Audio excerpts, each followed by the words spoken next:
ओम श्री गणेशाय नमः। अथ श्री पंचमुखी हनुमत कवचम विनियोगः। ओम अस्य श्री पंचमुखी हनुमत कवच स्तोत्रस्य श्रीरामचंद्र ऋषिः अनुष्टुप् छन्दः। श्रीरामचंद्रो देवता, सीता इति बीजं, हनुमानिति शक्तिः। हनुमत प्रीत्यर्थे जपे विनियोगः। अथ ध्यानम्। वन्दे वानर नारसिंह खगराट् क्रोडाश्ववक्त्रान्वितं दिव्यालङ्करणं त्रिपञ्चनयनं देदीप्यमानं रुचा।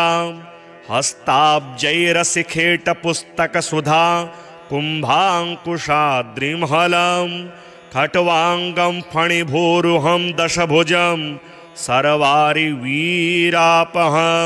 श्रीरामदूताय आञ्जनेयाय वायुपुत्राय महाबलाय सीताशोकनिवारणाय महाबलप्रचण्डाय लङ्कापुरी दहनाय फाल्गुनसखाय कोलाहलसकलब्रह्माण्डविश्वरूपाय सप्तसमुद्रान्तराललङ्घिताय पिङ्गलनयनायामितविक्रमाय सूर्यबिम्बफलसेवाधिष्ठितपराक्रमाय सञ्जीवन्या अङ्गदलक्ष्मणमहाकपिसैन्यप्राणदात्रे दशग्रीवविध्वंसनाय रामेष्टाय सीतासहितरामचन्द्रवरप्रसादाय षट्प्रयोगागम पंचमुखी हनुमन्मन्त्रजपे विनियोगः। ओम हरिमर्कटमर्कटाय स्वाहा। ओम हरिमर्कटमर्कटाय वं वं वं वं वं वषट् स्वाहा। ओम हरिमर्कटमर्कटाय फं फं फं फं फं फट् स्वाहा। ओम हरिमर्कटमर्कटाय खं खं खं खं खं मारणाय स्वाहा। ओम हरिमर्कटमर्कटाय ठं ठं ठं ठं ठं स्तम्भनाय स्वाहा। ओम हरिमर्कटमर्कटाय डं डं डं डं डं आकर्षणाय सकलसम्पत्कराय पंचमुखी वीर हनुमते स्वाहा। ओम ढं ढं ढं ढं ढं कूर्ममूर्तये पंचमुखी हनुमते पारयन्त्रतन्त्रोच्चाटनाय स्वाहा। कं खं गं घं ङं चं छं जं छं यं टं ठं डं ढं णं तं थं दं धं नं पं फं बं भं मं यं रं लं वं शं सं शं हं शं स्वाहा इति दिग्बन्धः। ओम पूर्वकपिमुखाय पंचमुखी हनुमते ठं ठं ठं ठं ठं सकलशत्रुसंहरणाय स्वाहा। ओम दक्षिणमुखाय पंचमुखी हनुमते करालवदनाय नरसिंहाय ह्रां ह्रां ह्रां ह्रां ह्रां सकलभूतप्रेतदमनाय स्वाहा। ओम पश्चिममुखाय गरुडासनाय पंचमुखी वीर हनुमते मम मम मम मम मम सकलविषहराय स्वाहा। ओम उत्तरमुखे आदिवराहाय लं लं लं लं लं नरसिंहाय नीलकण्ठाय पंचमुखी हनुमते स्वाहा। ओम अंजनासुताय वायुपुत्राय महाबलाय रामेष्टफाल्गुनसखाय सीताशोकनिवारणाय लक्ष्मणप्राणरक्षकाय कपिसैन्यप्रकाशाय दशग्रीवाभिमानदहनाय श्रीरामचन्द्रवरप्रसादकाय महावीर्याय प्रथमब्रह्माण्डनायकाय पंचमुखी हनुमते भूतप्रेतपिशाच ब्रह्मराक्षस शाकिनी डाकिनी अंतरिक्षगृह परयंत्र परतंत्र सर्वग्रहोच्चाटनाय सकलशत्रुसंहरणाय पंचमुखी हनुमद्वर प्रसादाय सर्वरक्षकाय जम जम जम जम स्वाहा। पठित्वेदं तु कवचं महान्तं कवचं पठेत्। एकवारं पठे नित्यं सर्वशत्रुनिवारणं। द्विवारं तो पठे नित्यं पुत्रपौत्रप्रवर्धनं। त्रिवारं पठते नित्यं सर्वसम्पत्करं परं।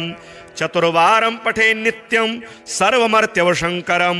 पंचवारं पठे नित्यं सर्वरोगनिवारणं। षड्वारं तो पठे नित्यं सर्वदेववशीकरं। सप्तवारं पठे नित्यं सर्वकामार्थसिद्धिदम्। अष्टवारं पठे नित्यं सर्वसौभाग्यदायकं। नववारं पठे नित्यं सर्वैश्वर्यप्रदायकं। दशवारं पठेन्नित्यं त्रैलोक्यज्ञानदर्शनम् एकादशं पठेन्नित्यं सर्वसिद्धिं लभेन्नरः कवचं स्मृतिमात्रेण महालक्ष्मी फलप्रदम् तस्माच्च प्रयता भाव्यं कार्यं हनुमतः प्रियम्। श्रीशनैश्चरस्तवराजः नारद उवाच ध्यात्वा गणपतिं राजा धर्मराजो युधिष्ठिरः धीरः शनश्चरस्येमं चकारस्तवमुत्तमम् शिरो मे भास्करिः पातु भालं छायासुतोऽवतु कोटराक्षो दृशो पातु शिखिकण्ठनिभः श्रुति घ्राणं मे भीषणः पातु मुखं बलिमुखोऽवतु स्कन्धौ संवर्तकः पातु भुजौ मे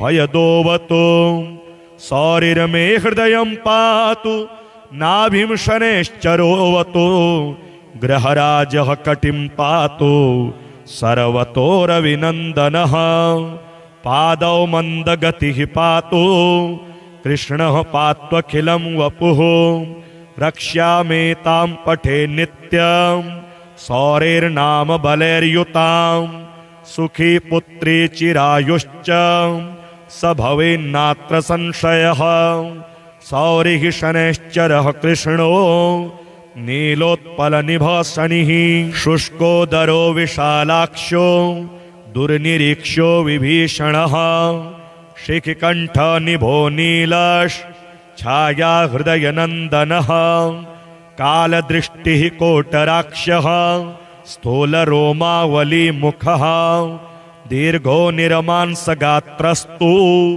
शुष्को घोरो भयानकः नीलांशुः क्रोधनो रौद्रो दीर्घश्मश्रुर्जटाधरः मन्दो मन्दगतिः खञ्जो तृप्तः संवर्तको यमः ग्रहराजः कराली च सूर्यपुत्रो रविः शशि कुजो बुधो गुरुः काव्यो भानुजः सिंहिकासुतः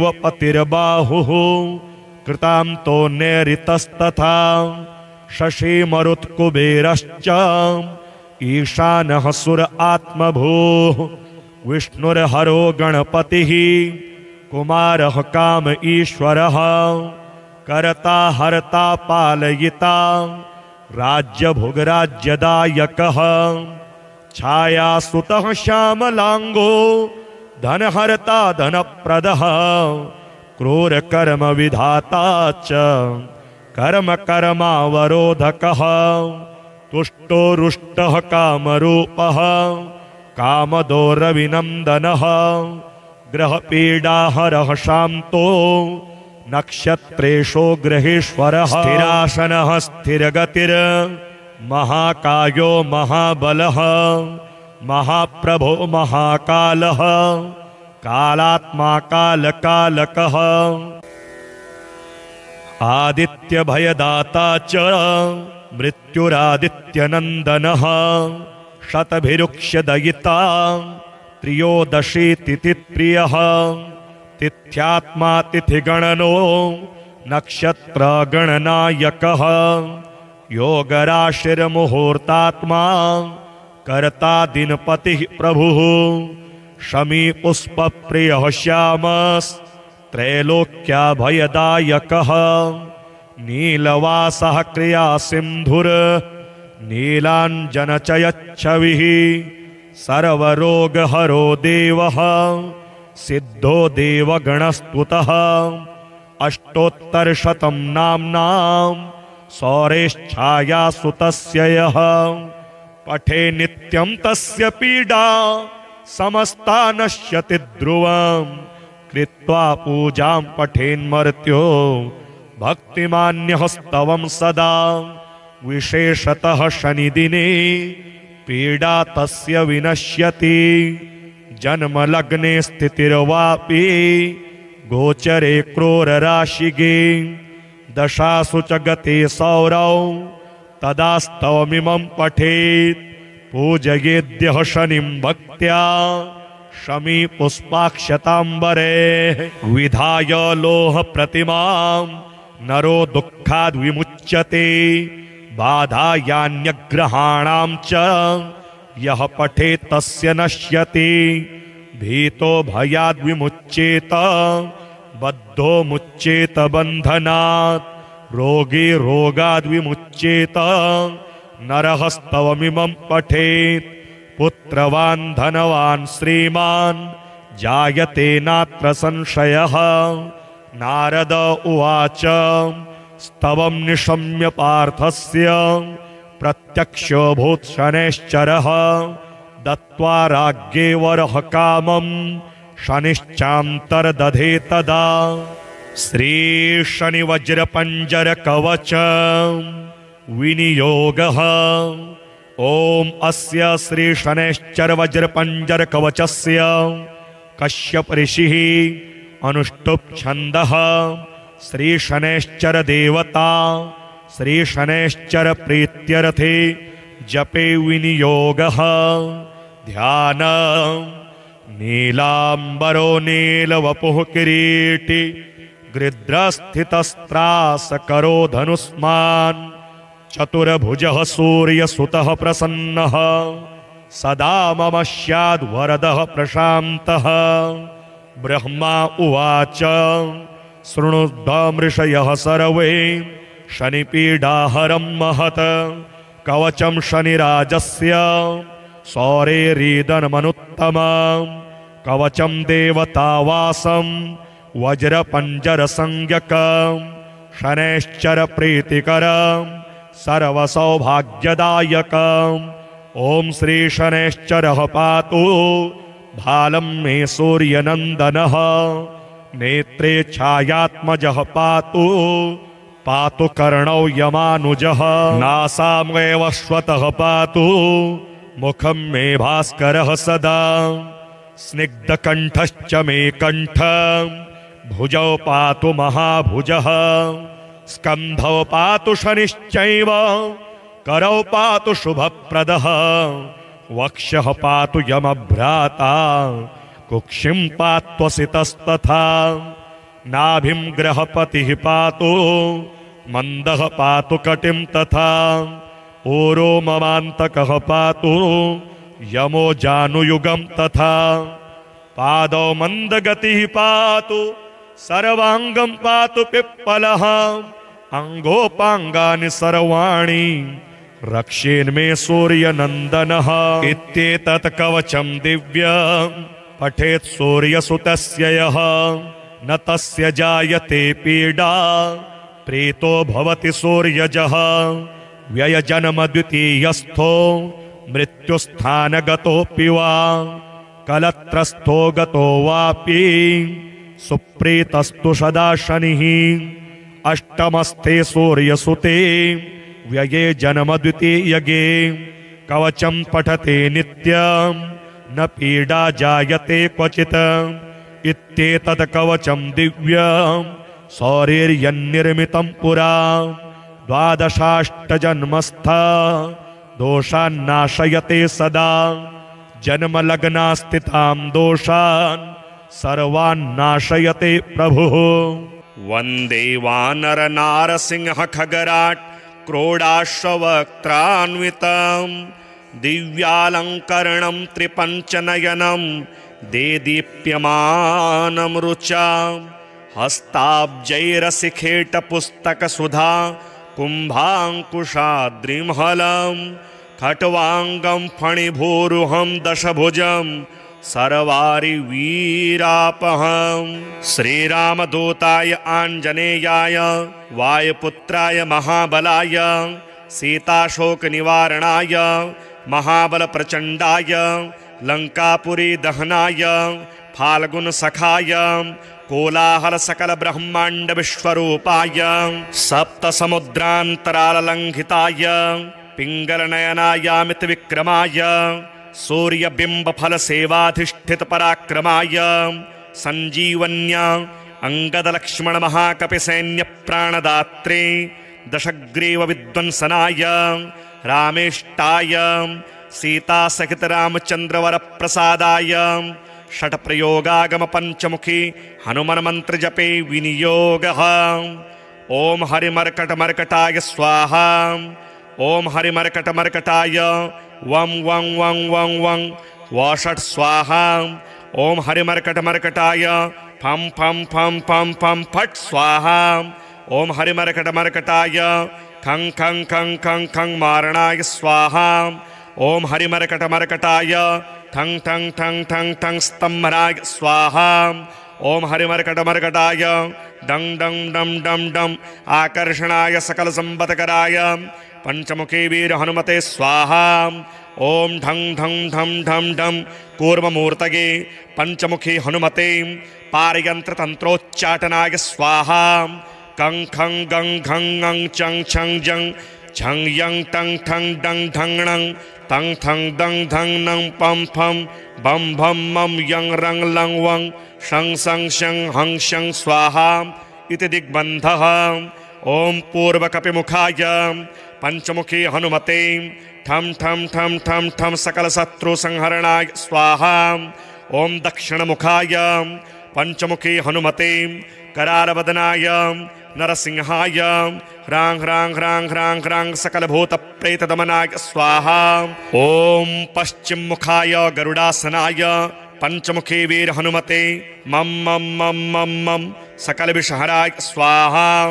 ओम उत्तर मुखे आदिवराहाय लं लं लं लं लं नरसिंहाय नीलकंठाय पंचमुखी हनुमते स्वाहा। ओम अंजनासुताय वायुपुत्राय महाबलाय रामेष्टफाल्गुनसखाय सीताशोकनिवारणाय लक्ष्मणप्राणरक्षकाय कपिसैन्यप्रकाशाय दशग्रीवाभिमानदहनाय श्रीरामचन्द्रवरप्रसादकाय महावीर्याय प्रथमब्रह्माण्डनायकाय पंचमुखी हनुमते भूतप्रेत पिशाच ब्रह्मराक्षस शाकिनी डाकिनी अंतरिक्षगृह परयंत्र परतंत्र सर्वग्रहोच्चाटनाय सकल शत्रु संहरणाय पंचमुखी हनुमद्वर प्रसादाय सर्वरक्षकाय जम जम जम जम स्वाहा। पठित्वेदं तु कवचं महान्तं कवचं पठेत् एकवारं पठे नित्यं सर्वशत्रुनिवारणं द्विवारं तो पठे नित्यं पुत्रपौत्र प्रवर्धनं त्रिवारं पठते नित्यं सर्वसंपत्करं परं चतुर्वारं पठे नित्यं सर्वमर्त्यवशंकरं पंचवारं पठे नित्यं सर्वरोगनिवारणं षड्वारं तो पठे नित्यं सर्वदेववशीकरं सप्तवारं पठे नित्यं सर्वकामार्थसिद्धिदम् अष्टवारं पठे नित्यं सर्वसौभाग्यदायकं नववारं पठे नित्यं सर्वैश्वर्यप्रदायकं दशवारं पठे नित्यं त्रैलोक्यज्ञानदर्शनम् एकादशं पठे नित्यं सर्वसिद्धिं लभेन्नरः कवचं स्मृतिमात्रेण महालक्ष्मी फलप्रदं तस्माच्च प्रयता भाव्यं कार्यं हनुमतः प्रियम्। श्रीशनैश्चरस्तवराजः नारद उवाच ध्यात्वा गणपतिं राजा धर्मराजो युधिष्ठिरः धीरः शनश्चरस्येमं चकारस्तवमुत्तमं शिरो मे भास्करिः पातु भालं छायासुतोऽवतु कोटराक्षो दृशो पातु शिखिकण्ठनिभः श्रुति घ्राणं मे भीषणः पातु मुखं बलिमुखोऽवतु स्कन्धौ संवर्तकः पातु भुजौ मे भयदोऽवतु सौरिर्मे हृदयं पातु नाभिं शनैश्चरोऽवतु गृहराजः कटिं पातु सर्वतोरविनन्दनः पादौ मन्दगतिः पातु कृष्णः पात्वखिलं वपुः रक्ष्यामेतां पठे नित्यं सौरेर्नाम बलैर्युतां सुखी पुत्री चिरायुश्च स भवेन्नात्र संशयः सौरिः शनैश्चरः कृष्णो नीलोत्पलनिभः शनिः शुष्कोदरो विशालाक्षो दुर्निरीक्ष्यो विभीषणः शिखिकण्ठनिभो नीलश् छाया हृदयनन्दनः कालदृष्टिः कोटराक्षः स्थूलरोमावलीमुखः दीर्घो निरमांसगात्रस्तु शुष्को घोरो भयानकः नीलांशुः क्रोधनो रौद्रो दीर्घश्मश्रुर्जटाधरः मंदो मंदगतिः खंजो तृप्तः संवर्तको यमः ग्रहराजः कराली च सूर्यपुत्रो रविः शशि कुजो बुधो गुरुः काव्यो भानुजः सिंहिका सुतः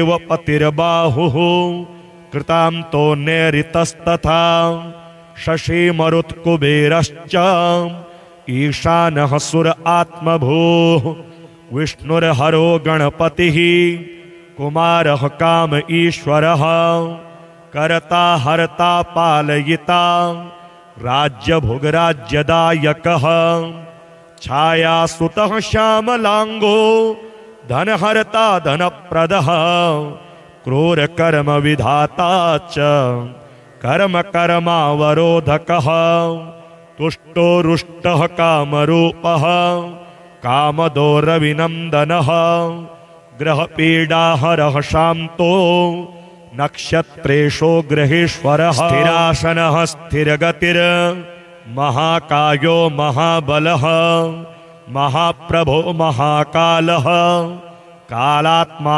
कालकालकः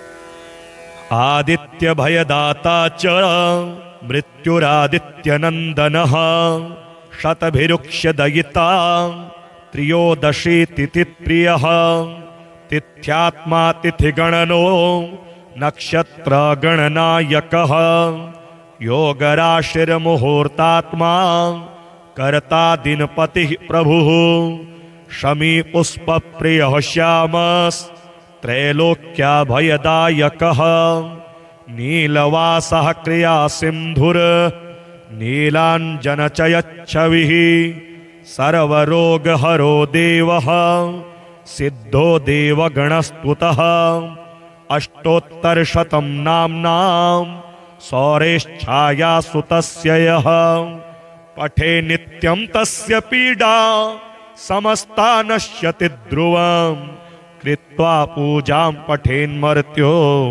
भक्तिमान्यः स्तवं सदा विशेषतः शनिदिने पीडा तस्य विनश्यति जन्मलग्ने स्थितिर्वापि गोचरे क्रूरराशिगे दशासु च गते सौरौ तदा स्तवमिमं पठेत् पूजयेद्यः शनिं भक्त्या शमी पुष्पाक्षतांबरे विधाय लोह प्रतिमां नरो दुःखाद् विमुच्यते बाधायान्यग्रहाणां च यः पठेत् तस्य नश्यति भीतो भयाद् विमुच्येत बद्धो मुच्येत बन्धनात् रोगी रोगाद् विमुच्येत नरः स्तवमिमं पठेत् पुत्रवान् धनवान् श्रीमान् जायते नात्र संशयः नारद उवाच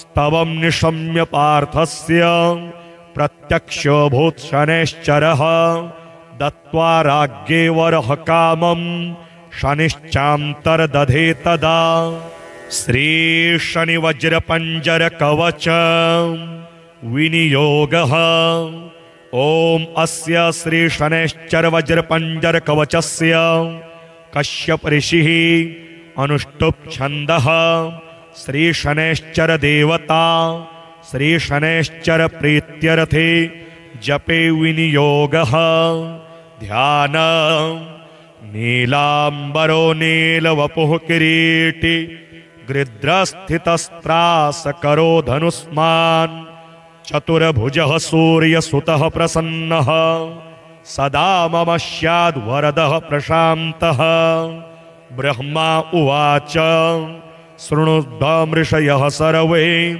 शनिपीडाहरं महत् कवचं शनिराजस्य सौरेरीदनमनुत्तमं कवचं देवतावासं वज्रपञ्जरसंज्ञकं शनैश्चर प्रीतिकरं सर्वसौभाग्यदायकम्। ॐ श्री शनैश्चरः पातु भालं मे सूर्यनन्दनः। नेत्रे छायात्मजः पातु पातु कर्णौ यमानुजः। नासामेव श्वतः पातु मुखं मे भास्करः सदा। स्निग्धकण्ठश्च मे कण्ठ भुजौ पातु महाभुजः। स्कन्धौ पातु शनिश्चैव करौ पातु शुभप्रदः। वक्षः पातु यमभ्राता कुक्षिं पात्वसितस्तथा। नाभिं ग्रहपतिः पातु मन्दः पातु कटिं तथा। ऊरो ममान्तकः पातु यमो जानुयुगं तथा।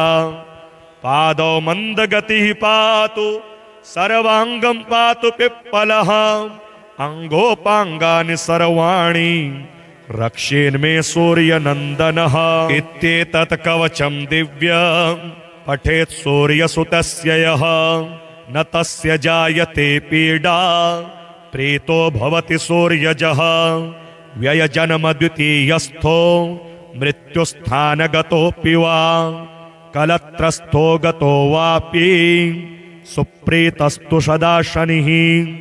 अष्टमस्ते सूर्यसुते व्यये जन्म द्वितीयगे। कवचं पठते नित्यं न पीडा जायते क्वचित्। इत्येतत् कवचं दिव्यं सौरेर्यन्निर्मितं पुरा। द्वादशाष्टजन्मस्थ दोषान्नाशयते सदा। जन्मलग्नास्थितां दोषान् सर्वान्नाशयते प्रभुः। वन्दे वानरनारसिंह खगराट् क्रोडाश्ववक्त्रान्वितं। दिव्यालङ्करणं त्रिपञ्चनयनं देदीप्यमानं रुचा। हस्ताब्जैरसिखेटपुस्तकसुधा कुम्भाङ्कुशाद्रिमहलं।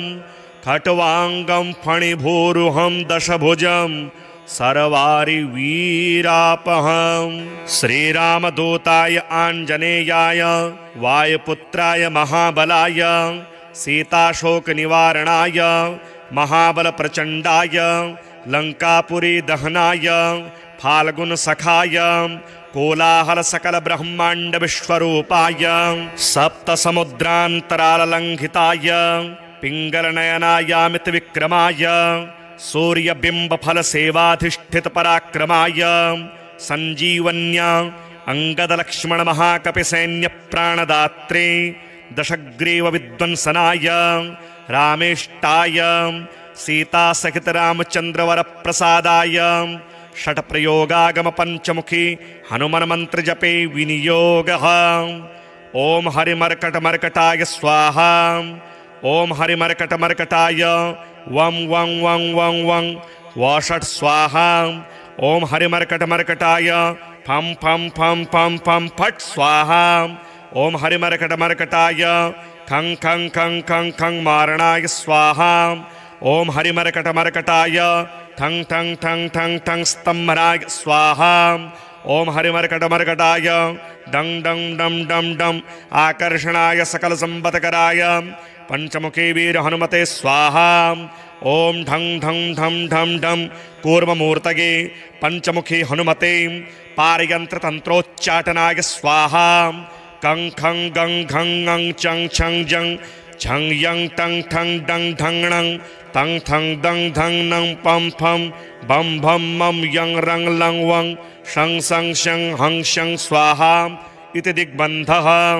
ॐ पूर्वकपिमुखाय पंचमुखी हनुमते ठं ठं ठं ठं ठं सकलशत्रुसंहरणाय स्वाहा। ॐ दक्षिणमुखाय पंचमुखी हनुमते करालवदनाय नरसिंहाय ह्रां ह्रां ह्रां ह्रां ह्रां सकलभूतप्रेतदमनाय स्वाहा। ॐ पश्चिममुखाय गरुडासनाय पंचमुखी वीर हनुमते मं मं मं मं मं सकलविषहराय स्वाहा। ॐ उत्तरमुखे आदिवराहाय लं लं लं लं लं नरसिंहाय नीलकण्ठाय पंचमुखी हनुमते स्वाहा।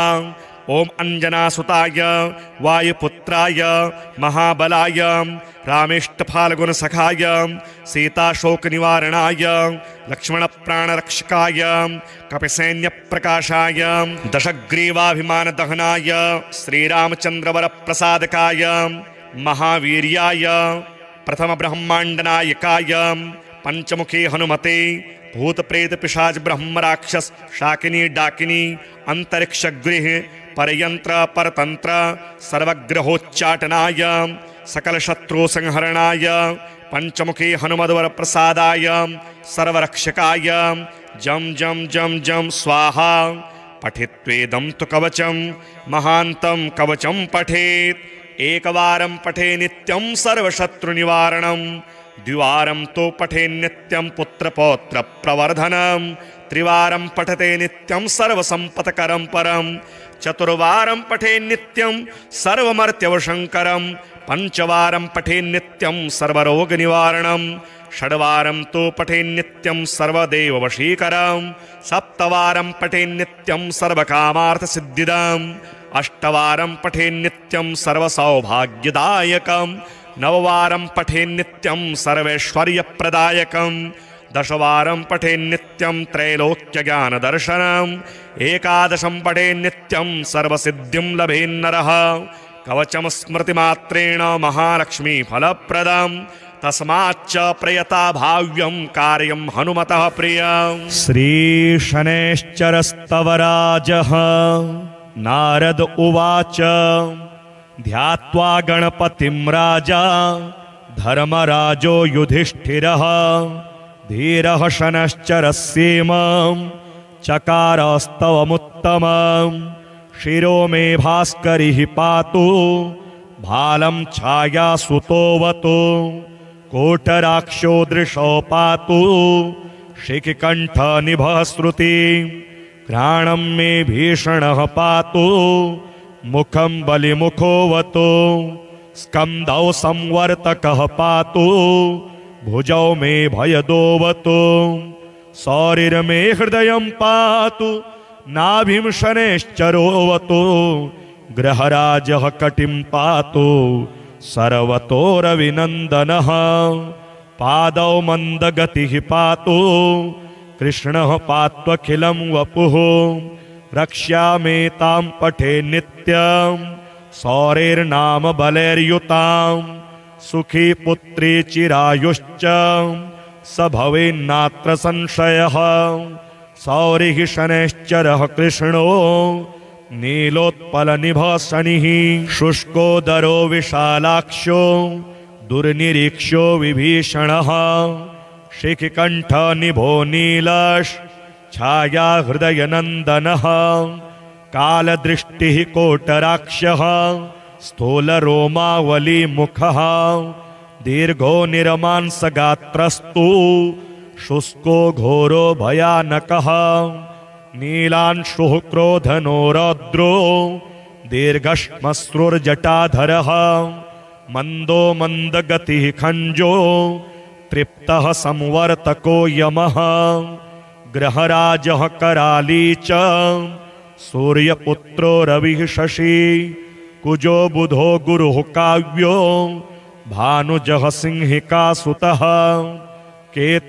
केतुर्देवपतिर्बाहुः कृतान्तो नैऋतस्तथा शशि मरुत्कुबेरश्च ईशानः सुर आत्मभूः विष्णुर्हरो गणपतिः कुमारः काम ईश्वरः कर्ता हर्ता पालयिता राज्यभुग्राज्यदायकः छायासुतः श्यामलांगो धनहर्ता धनप्रदः क्रूरकर्म विधाता च कर्म कर्मावरोधकः तुष्टो रुष्टः कामरूपः कामदो रविनन्दनः ग्रहपीडाहरः शान्तो नक्षत्रेषु ग्रहेश्वरः स्थिरासनः स्थिरगतिर् महाकायो महाबलः महाप्रभो महाकालः कालात्मा कालकालकः आदित्यभयदाता च मृत्युरादित्यनन्दनः शतभिरुक्ष्यदयिता त्रयोदशीतिथिप्रियः तिथ्यात्मा तिथिगणनो नक्षत्रगणनायकः योगराशिर्मुहूर्तात्मा कर्ता दिनपतिः प्रभुः शमी पुष्पप्रियः श्यामस्त्रैलोक्याभयदायकः नीलवासः क्रियासिन्धुर् नीलाञ्जनचयच्छविः सर्वरोगहरो देवः सिद्धो देवगणस्तुतः अष्टोत्तरशतं नाम्नां सौरेश्छायासुतस्य यः पठे नित्यं तस्य पीडा समस्ता नश्यति ध्रुवं कृत्वा पूजां पठेन्मर्त्यो भक्तिमान्यः स्तवं सदा विशेषतः शनिदिने पीडा तस्य विनश्यति जन्मलग्ने स्थितिर्वापि गोचरे क्रूरराशिगे दशासु च गते सौरौ तदा स्तवमिमं पठेत् पूजयेद्यः शनिं भक्त्या शमी पुष्पाक्षताम्बरे विधाय लोह प्रतिमां नरो दुःखाद् विमुच्यते बाधायान्यग्रहाणां च यः पठेत् तस्य नश्यति भीतो भयाद् विमुच्येत बद्धो मुच्येत बन्धनात् रोगी रोगाद् विमुच्येत नरः स्तवमिमं पठेत् पुत्रवान् धनवान् श्रीमान् जायते नात्र संशयः नारद उवाच स्तवं निशम्य पार्थस्य प्रत्यक्षोऽभूत् शनैश्चरः दत्त्वा राज्ञे वरः कामं शनिश्चान्तर्दधे तदा श्रीशनिवज्रपञ्जरकवच विनियोगः ॐ अस्य श्रीशनैश्चरवज्रपञ्जरकवचस्य कश्यप ऋषिः अनुष्टुप् छन्दः श्रीशनैश्चर देवता श्रीशनैश्चर प्रीत्यर्थे जपे विनियोगः ध्यान नीलाम्बरो नीलवपुः किरीटी गृध्रस्थितस्त्रासकरो धनुष्मान् चतुर्भुजः सूर्यसुतः प्रसन्नः सदा मम स्याद्वरदः प्रशान्तः ब्रह्मा उवाच शृणुध्वमृषयः सर्वे शनिपीडाहरं महत् कवचं शनिराजस्य सौरेरीदनमनुत्तमं कवचं देवतावासं वज्रपञ्जरसंज्ञकं शनैश्चर प्रीतिकरं सर्वसौभाग्यदायकम् ॐ श्री शनैश्चरः पातु भालं मे सूर्यनन्दनः नेत्रे छायात्मजः पातु पातु कर्णौ यमानुजः नासामेव श्वतः पातु मुखं मे भास्करः सदा स्निग्धकण्ठश्च मे कण्ठं भुजौ पातु महाभुजः स्कन्धौ पातु शनिश्चैव करौ पातु शुभप्रदः वक्षः पातु यमभ्राता कुक्षिं पात्वसितस्तथा नाभिं ग्रहपतिः पातु मन्दः पातु कटिं तथा ऊरो ममान्तकः पातु यमो जानुयुगं तथा पादौ मन्दगतिः पातु सर्वांगं पातु पिप्पलः अंगोपांगानि सर्वाणि रक्षेन्मे सूर्यनन्दनः इत्येतत् कवचं दिव्यं पठेत् सूर्यसुतस्य यः न तस्य जायते पीडा प्रीतो भवति सूर्यजः व्ययजन्म द्वितीयस्थो मृत्युस्थानगतोऽपि वा कलत्रस्थो गतो वापि सुप्रीतस्तु सदा शनिः अष्टमस्ते सूर्यसुते व्यये जन्म द्वितीयगे कवचं पठते नित्यं न पीडा जायते क्वचित् इत्येतत् कवचं दिव्यं सौरेर्यन्निर्मितं पुरा द्वादशाष्टजन्मस्थ दोषान्नाशयते सदा जन्मलग्नास्थितां दोषान् सर्वान्नाशयते प्रभुः। वन्दे वानरनारसिंह खगराट् क्रोडाश्ववक्त्रान्वितं दिव्यालङ्करणं त्रिपञ्चनयनं देदीप्यमानं रुचा हस्ताब्जैरसिखेटपुस्तकसुधा कुम्भाङ्कुशाद्रिमहलं खट्वाङ्गं फणिभूरुहं दशभुजं सर्वारिवीरापहं।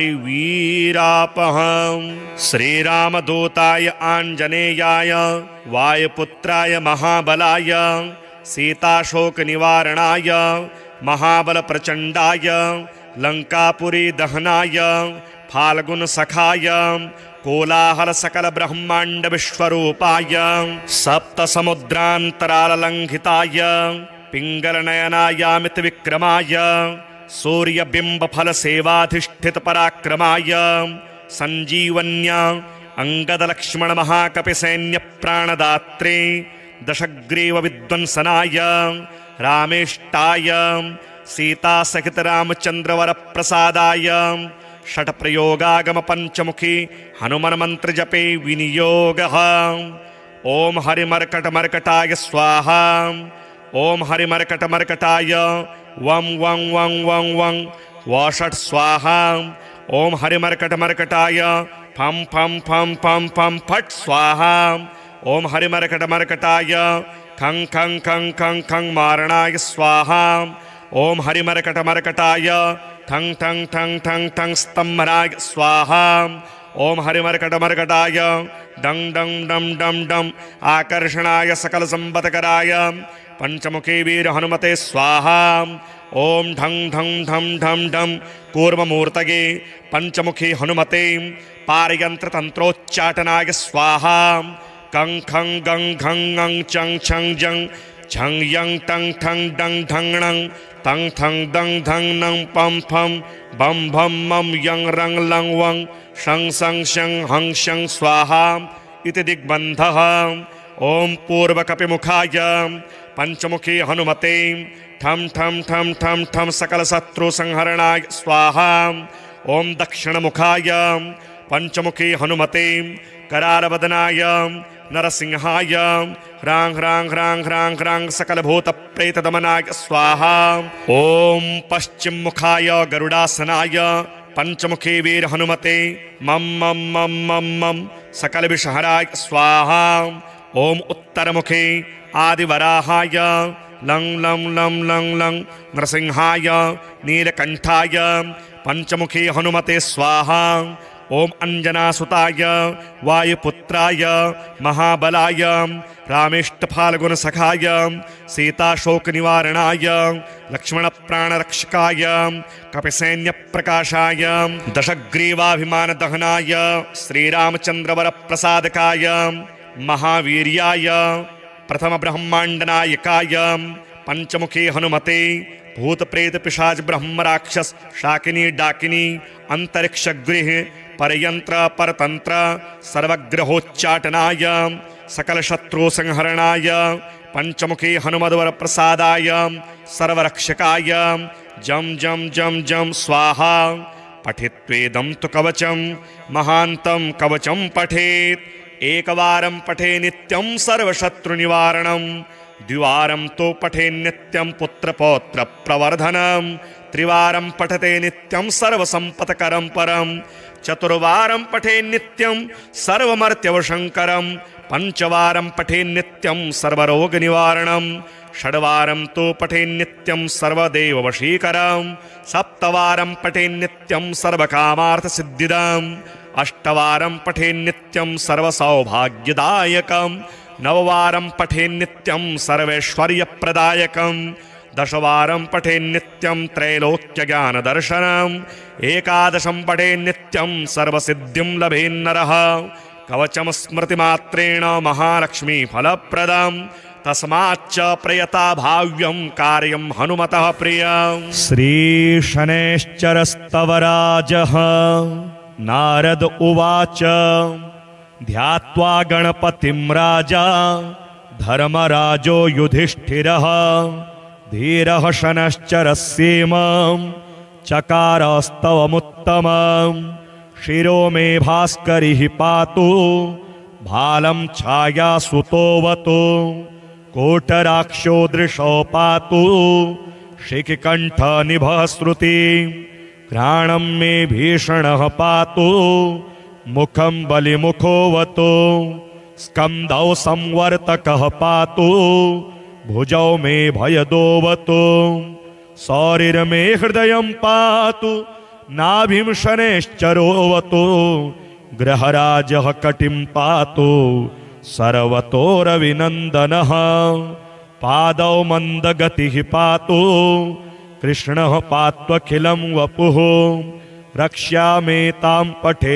नित्यं सौरेर्नाम बलैर्युतां सुखी पुत्री चिरायुश्च स भवेन्नात्र संशयः सौरिः शनैश्चरः कृष्णो नीलोत्पलनिभः शनिः शुष्कोदरो विशालाक्षो दुर्निरीक्षो विभीषणः शिखिकण्ठनिभो नीलश् छाया हृदयनन्दनः कालदृष्टिः कोटराक्षः स्थूलरोमावलीमुखः दीर्घो निरमांसगात्रस्तु शुष्को घोरो भयानकः नीलांशुः क्रोधनो रौद्रो दीर्घश्मश्रुर्जटाधरः मन्दो मन्दगतिः खञ्जो तृप्तः संवर्तको यमः ग्रहराजः कराली च सूर्यपुत्रो रविः शशि कुजो बुधो गुरुः काव्यो भानुजः सिंहिकासुतः केतुर्देवपतिर्बाहुः कृतान्तो नैऋतस्तथा शशि मरुत्कुबेरश्च ईशानः सुर आत्मभूः विष्णुर्हरो गणपतिः कुमारः काम ईश्वरः कर्ता हर्ता पालयिता राज्यभुगराज्यदायकः छायासुतः श्यामलांगो धनहर्ता धनप्रदः क्रूरकर्म विधाता च कर्म कर्मावरोधकः तुष्टो रुष्टः कामरूपः कामदो रविनन्दनः ग्रहपीडाहरः शान्तो नक्षत्रेषु ग्रहेश्वरः स्थिरासनः स्थिरगतिर् महाकायो महाबलः महाप्रभो महाकालः कालात्मा कालकालकः आदित्यभयदाता च मृत्युरादित्यनन्दनः शतभिरुक्ष्यदयिता त्रयोदशी तिथिप्रियः तिथ्यात्मा तिथिगणनो नक्षत्रगणनायकः योगराशिर्मुहूर्तात्मा कर्ता दिनपतिः प्रभुः शमी पुष्पप्रियः श्यामस्त्रैलोक्याभयदायकः नीलवासः क्रियासिन्धुर् नीलाञ्जनचयच्छविः सर्वरोगहरो देवः सिद्धो देवगणस्तुतः अष्टोत्तरशतं नाम्नां सौरेश्छायासुतस्य यः पठे नित्यं तस्य पीडा समस्ता नश्यति ध्रुवं कृत्वा पूजां पठेन्मर्त्यो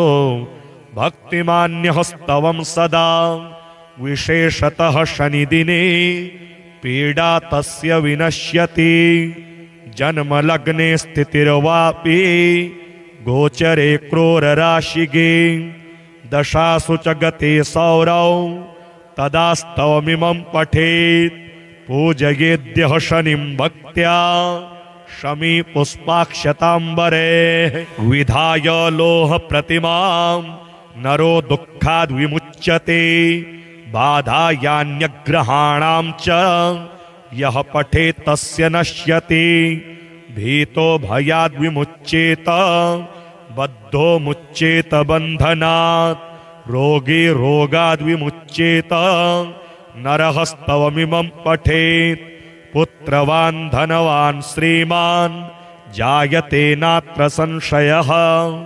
नारद उवाच स्तवं निशम्य पार्थस्य प्रत्यक्षोऽभूत् शनैश्चरः। दत्त्वा राज्ञे वरः कामं शनिश्चान्तर्दधे तदा। श्रीशनिवज्रपञ्जरकवच विनियोगः। ॐ अस्य श्रीशनैश्चरवज्रपञ्जरकवचस्य कश्यप ऋषिः अनुष्टुप् छन्दः। श्रीशनैश्चर देवता श्रीशनैश्चर प्रीत्यर्थे जपे विनियोगः। ध्यान नीलाम्बरो नीलवपुः किरीटी गृध्रस्थितस्त्रासकरो धनुष्मान्। चतुर्भुजः सूर्यसुतः प्रसन्नः सदा मम स्याद्वरदः प्रशान्तः। ब्रह्मा उवाच शृणुध्वमृषयः सर्वे शनिपीडाहरं महत्। कवचं शनिराजस्य सौरेरीदनमनुत्तमं। कवचं देवतावासं वज्रपञ्जरसंज्ञकं। शनैश्चर प्रीतिकरं सर्वसौभाग्यदायकम्। ॐ श्री शनैश्चरः पातु भालं मे सूर्यनन्दनः। नेत्रे छायात्मजः पातु पातु कर्णौ यमानुजः। नासामेव श्वतः पातु मुखं मे भास्करः सदा।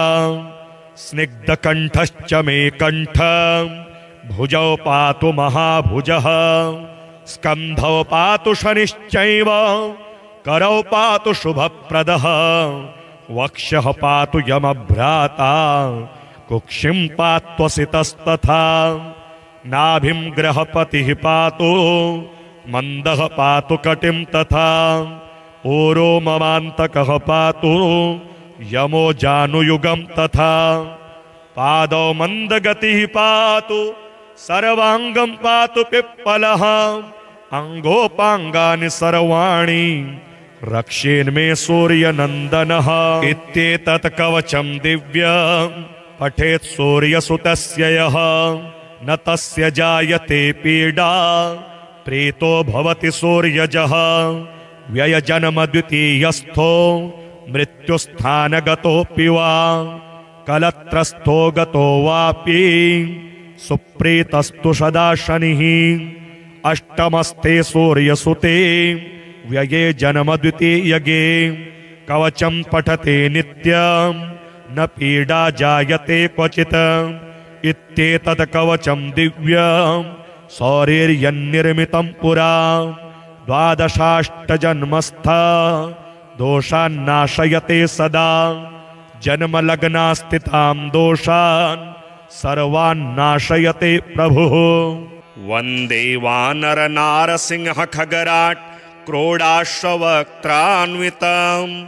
दिव्यालङ्करणं त्रिपञ्चनयनं देदीप्यमानं रुचा। हस्ताब्जैरसिखेटपुस्तकसुधा कुम्भाङ्कुशाद्रिमहलं। खट्वाङ्गं फणिभूरुहं दशभुजं सर्वारिवीरापहं। श्रीरामदूताय आञ्जनेयाय वायुपुत्राय महाबलाय सीताशोकनिवारणाय महाबलप्रचण्डाय लङ्कापुरीदहनाय फाल्गुनसखाय कोलाहलसकलब्रह्माण्डविश्वरूपाय सप्तसमुद्रान्तराललङ्घिताय पिङ्गलनयनायामितविक्रमाय सूर्यबिम्बफलसेवाधिष्ठितपराक्रमाय सञ्जीवन्या अङ्गदलक्ष्मणमहाकपिसैन्यप्राणदात्रे दशग्रीवविध्वंसनाय रामेष्टाय सीतासहितरामचन्द्रवरप्रसादाय षट्प्रयोगागमपञ्चमुखी हनुमन्मन्त्रजपे विनियोगः। ॐ हरिमर्कटमर्कटाय स्वाहा।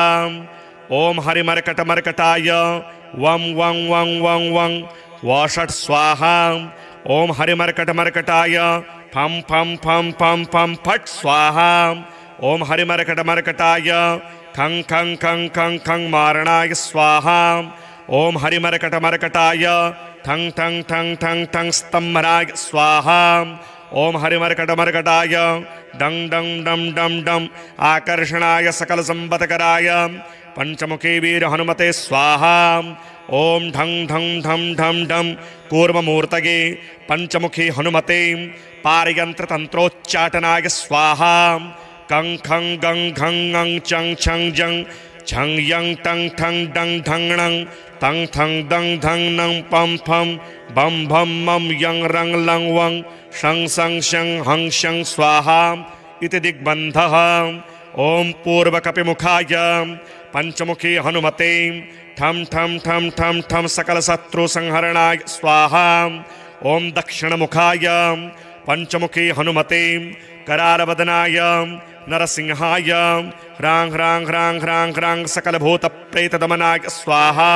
ओम पश्चिम मुखाय गरुडासनाय पंचमुखी वीर हनुमते मम मम मम मम मम सकल विषहराय स्वाहा।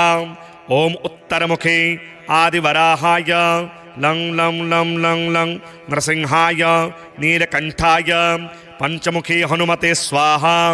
ओम अंजनासुताय वायुपुत्राय महाबलाय रामेष्टफाल्गुनसखाय सीताशोकनिवारणाय लक्ष्मणप्राणरक्षकाय कपिसैन्यप्रकाशाय दशग्रीवाभिमानदहनाय श्रीरामचन्द्रवरप्रसादकाय महावीर्याय प्रथमब्रह्माण्डनायकाय पंचमुखी हनुमते भूत प्रेत पिशाच ब्रह्म राक्षस शाकिनी डाकिनी अंतरिक्षगृह परयंत्र परतंत्र सर्वग्रहोच्चाटनाय सकल शत्रु संहरणाय पंचमुखी हनुमद्वर प्रसादाय सर्वरक्षकाय जम जम जम जम स्वाहा। पठित्वेदं तु कवचं महान्तं कवचं पठेत् एकवारं पठे नित्यं सर्वशत्रुनिवारणं द्विवारं तो पठे नित्यं पुत्रपौत्र प्रवर्धनं त्रिवारं पठते नित्यं सर्वसंपत्करं परं चतुर्वारं पठे नित्यं सर्वमर्त्यवशंकरं पंचवारं पठे नित्यं सर्वरोगनिवारणं षड्वारं तो पठे नित्यं सर्वदेववशीकरं सप्तवारं पठे नित्यं सर्वकामार्थसिद्धिदम् अष्टवारं पठे नित्यं सर्वसौभाग्यदायकं नववारं पठे नित्यं सर्वैश्वर्यप्रदायकं दशवारं पठे नित्यं त्रैलोक्यज्ञानदर्शनम् एकादशं पठे नित्यं सर्वसिद्धिं लभेन्नरः कवचं स्मृतिमात्रेण महालक्ष्मी फलप्रदं तस्माच्च प्रयता भाव्यं कार्यं हनुमतः प्रियम्। श्रीशनैश्चरस्तवराजः नारद उवाच ध्यात्वा गणपतिं राजा धर्मराजो युधिष्ठिरः धीरः शनश्चरस्येमं चकारस्तवमुत्तमं शिरो मे भास्करिः पातु भालं छायासुतोऽवतु कोटराक्षो दृशो पातु शिखिकण्ठनिभः श्रुति घ्राणं मे भीषणः पातु मुखं बलिमुखोऽवतु स्कन्धौ संवर्तकः पातु भुजौ मे भयदोऽवतु सौरिर्मे हृदयं पातु नाभिं शनैश्चरोऽवतु ग्रहराजः कटिं पातु सर्वतोरविनन्दनः पादौ मन्दगतिः पातु कृष्णः पात्वखिलं वपुः रक्ष्यामेतां पठे नित्यं सौरेर्नाम बलैर्युतां सुखी पुत्री चिरायुश्च स भवेन्नात्र संशयः सौरिः शनैश्चरः कृष्णो नीलोत्पलनिभः शनिः शुष्कोदरो विशालाक्षो दुर्निरीक्ष्यो विभीषणः शिखिकण्ठनिभो नीलश् छाया हृदयनन्दनः कालदृष्टिः कोटराक्षः स्थूलरोमावलीमुखः दीर्घो निरमांसगात्रस्तु शुष्को घोरो भयानकः नीलांशुः क्रोधनो रौद्रो दीर्घश्मश्रुर्जटाधरः मन्दो मन्दगतिः खञ्जो तृप्तः संवर्तको यमः ग्रहराजः कराली च सूर्यपुत्रो रविः शशि कुजो बुधो गुरुः काव्यो भानुजः सिंहिका सुतः केतुर्देवपतिर्बाहुः कृतान्तो नैऋतस्तथा शशि मरुत्कुबेरश्च ईशानः सुर आत्मभूः विष्णुर्हरो गणपतिः कुमारः काम ईश्वरः कर्ता हर्ता पालयिता राज्यभुगराज्यदायकः छायासुतः श्यामलांगो धनहर्ता धनप्रदः क्रूरकर्म विधाता च कर्म कर्मावरोधकः तुष्टो रुष्टः कामरूपः कामदो रविनन्दनः ग्रहपीडाहरः शान्तो नक्षत्रेषु ग्रहेश्वरः स्थिरासनः स्थिरगतिर् महाकायो महाबलः महाप्रभो महाकालः कालात्मा कालकालकः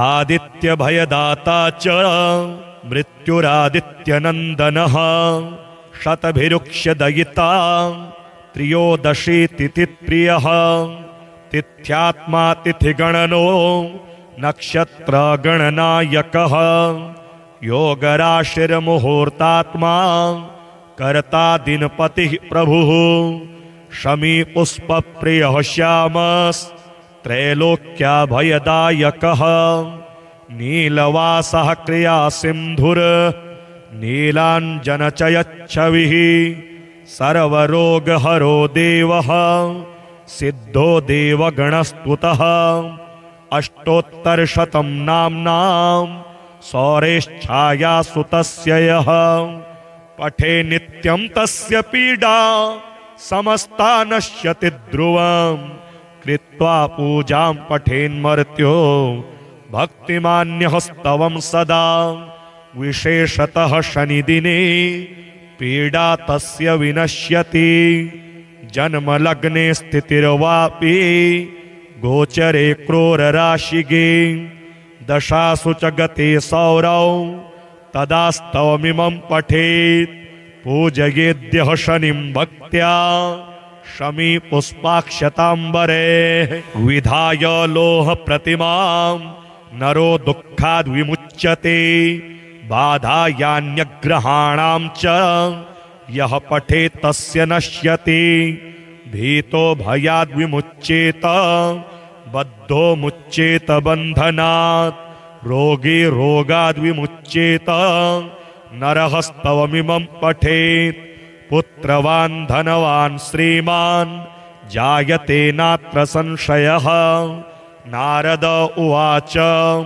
स्तवं निशम्य पार्थस्य प्रत्यक्षोऽभूत् शनैश्चरः दत्त्वा राज्ञे वरः कामं शनिश्चान्तर्दधे तदा श्रीशनिवज्रपञ्जरकवच विनियोगः ॐ अस्य श्रीशनैश्चरवज्रपञ्जरकवचस्य कश्यप ऋषिः अनुष्टुप् छन्दः श्रीशनैश्चर देवता श्रीशनैश्चर प्रीत्यर्थे जपे विनियोगः ध्यान नीलांबरो नीलवपुः किरीटी गृध्रस्थितस्त्रासकरो धनुष्मान् चतुर्भुजः सूर्यसुतः प्रसन्नः सदा मम स्याद्वरदः प्रशान्तः ब्रह्मा उवाच शृणुध्वमृषयः सर्वे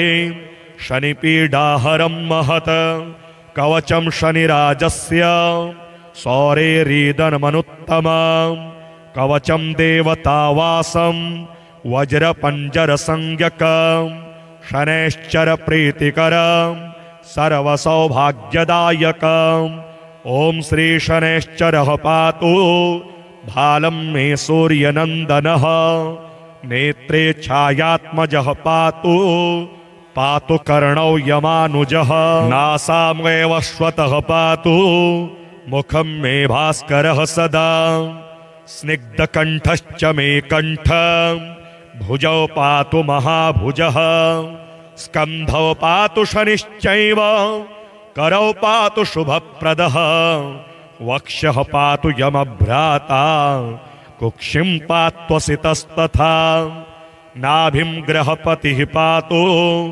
मन्दः पातु कटिं तथा ओरो ममान्तकः पातु यमो जानुयुगं तथा पादौ मन्दगतिः पातु सर्वाङ्गं पातु पिप्पलः अङ्गोपाङ्गानि सर्वाणि रक्षेन्मे सूर्यनन्दनः इत्येतत् कवचं दिव्यं पठेत् सूर्यसुतस्य यः न तस्य जायते पीडा प्रीतो भवति सूर्यजः व्ययजन्मद्वितीयस्थो मृत्युस्थानगतोऽपि वा कलत्रस्थो गतो वापि सुप्रीतस्तु सदा शनिः अष्टमस्थे सूर्यसुते व्यये जन्मद्वितीयगे कवचं पठते नित्यं न पीडा जायते क्वचित् इत्येतत् कवचं दिव्यं सौरेर्यन्निर्मितं पुरा द्वादशाष्टजन्मस्था दोषान्नाशयते सदा जन्मलग्ना स्थितां दोषान् सर्वान्नाशयते प्रभुः।